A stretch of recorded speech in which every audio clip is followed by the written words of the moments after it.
Der Tell hat sich also, so schnell er konnte, auf den Weg auf die Schweiz gemacht und hat bei einer Stelle kurz vor Küsnacht gewartet. Er hat gewusst, dass der Gessler, falls er und seine Leute den Sturm überstanden haben, da hat müssen durchreiten, um auf seine Burg zu kommen. An dieser Stelle ist die Strasse in einen schmäleren Hohlweg gemündet. Genau richtig für den Gessler aufzulauern. Lieslig hat der Tell zu sich selber gemurmelt. Durch diese hohle Gasse muss er kommen. Es führt kein anderer Weg auf Küsnacht. Da vollende ich's. Während der Tell geduldig auf den Gessler gewartet hat, ist plötzlich am anderen Ende vom Hohlweg eine Frau mit ihren 2 Kindern auftaucht und hat verzweifelt herumgeschaut. So, Kind. Da sind wir. Da bleiben wir und warten, bis der Landvogt kommt. Er muss da durch, wenn er zu seiner Burg will. Er wird mir nicht ausweichen und muss zulassen, was ich zu sagen habe. Der Gessler und seine Männer haben es wie durch ein Wunder und mit viel Glück doch noch ans Ufer geschafft. Unterwegs nach Küsnacht hat sich der wütige Gessler über das trotzige Schweizer Volk aufgeregt. Ach, die können machen, was sie wollen.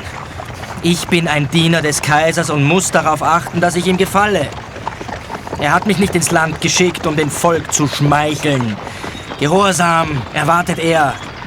Ich habe den Hut nicht scherzeswegen aufstecken lassen in Altdorf. Das Unbequeme habe ich aufgesteckt in ihrem Weg, wo sie vorbeigehen müssen, damit sie sich immer an ihren Herrn erinnern und nicht vergessen, wer hier das Sagen hat. Herr, hat das Volk nicht auch gewisse Rechte? Ach, schweig. Für die Rechte des Volkes ist keine Zeit. Große Dinge sind am Entstehen. Wen kümmert da ein schäbiges Völklein? Das Kaiserhaus will wachsen und diese Schweizer sind uns im Weg. So oder so. Sie müssen sich unterwerfen. Der Gessler und seine Gefolgschaft sind in die Nähe von der hohlen Gasse gekommen. Der Wilhelm Tell hat sich hinter einem Gebüsch versteckt, seine Armbrust gespannt und ein Pfeil eingelegt. Aus dem Weg! Mein Herr, der Gessler, kommt nicht hinter mir! Die verzweifelte Frau hat sich aber mit ihrem Kind, dem Gessler, mitten in den Weg gestellt und gerufen: Gnade, Herr Landvogt, habt Verbarmen. Aus dem Weg! Zurück! Aber mein Mann ist schon seit 7 Monaten im Gefängnis und wartet immer noch auf einen Richterspruch.